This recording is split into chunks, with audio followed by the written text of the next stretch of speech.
സാധാരണ ഒരു YouTube channel മറ്റൊരു യൂട്യൂബ് ചാനലിനെ പരിചയപ്പെടുത്താറില്ല.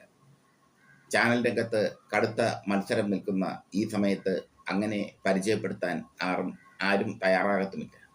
പക്ഷേ നല്ല ആശയങ്ങൾ വിളംബരം ചെയ്യുന്ന ചാനലുകളെ പൊളിറ്റിക്സ് കേരള പരിചയപ്പെടുത്തും പ്രേക്ഷകർക്ക്. അതിൽ ഒരു ചാനലാണ് ഹനീഫ റാവുത്തർ. ഹനീഫ റാവുത്തർ എന്ന ചാനൽ വളരെ ശ്രദ്ധേയമാണ്. ഹനീഫ റാവുത്തർ എന്ന വ്യക്തിയുടെ അറിവുകൾ വിളംബരം ചെയ്യുന്ന ഈ ചാനൽ കുട്ടികൾക്കും മുതിർന്നവർക്കും ഒരുപോലെ പ്രയോജനകരമാണ്.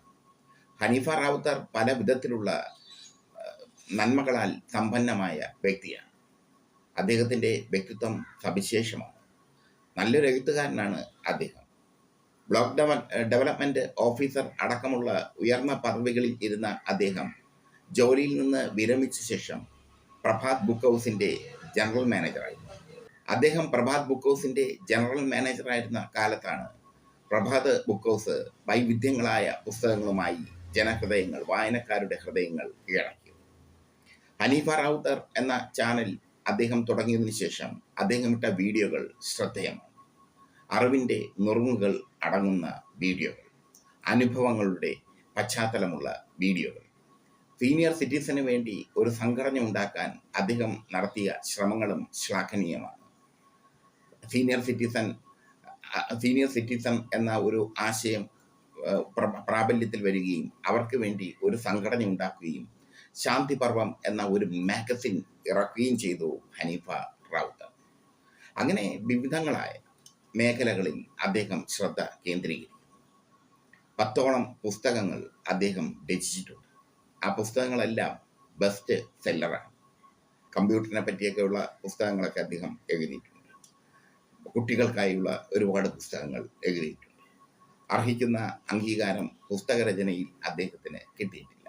പക്ഷേ അദ്ദേഹം എഴുത്ത് തുടരുന്നു. ഹനീഫ റാവുത്തറിൻ്റെ ഈ ചാനൽ വളരെ സവിശേഷമായതുകൊണ്ടാണ് ഞാൻ പ്രേക്ഷകർക്ക് പരിചയപ്പെടുത്തുന്നത്.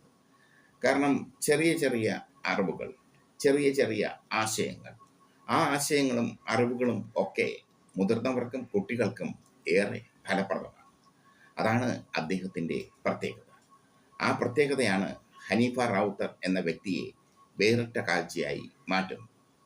അദ്ദേഹം രാഷ്ട്രീയപരമായി സി പി ഐയിൽ വിശ്വസിക്കുന്ന വ്യക്തിയാണ്. സി പി ഐയുടെ ഉയർന്ന നേതാക്കളുമായെല്ലാം അനിഷേധ്യമായ ബന്ധം പുലർത്തുന്ന വ്യക്തിയാണ്. പ്രഭാത് ബുക്ക് ഹൗസ് വിട്ടതിന് ശേഷം അദ്ദേഹം തൻ്റെ യൂട്യൂബ് ചാനലിൽ ശ്രദ്ധ കേന്ദ്രീകരിക്കാൻ തുടങ്ങി. അത് വളരെ നന്നായി എന്നാണ് എനിക്ക് പറയാനുള്ളത്. കാരണം ജനങ്ങൾക്ക് കൊടുക്കുന്ന അറിവുകൾ, ജനങ്ങൾക്ക് കൊടുക്കുന്ന അറിവിൻ്റെ തന്മാത്രകൾ, അത് ഒരാളെ സംബന്ധിച്ചിടത്തോളം വലിയൊരു കാര്യമാണ്. കൊച്ചു അറിവുകളും കൊച്ചു ആശയങ്ങളുമായി ഹനീഫ റാവുത്തർ എന്ന യൂട്യൂബ് ചാനൽ സവിശേഷ ശ്രദ്ധ ആകർഷിക്കും.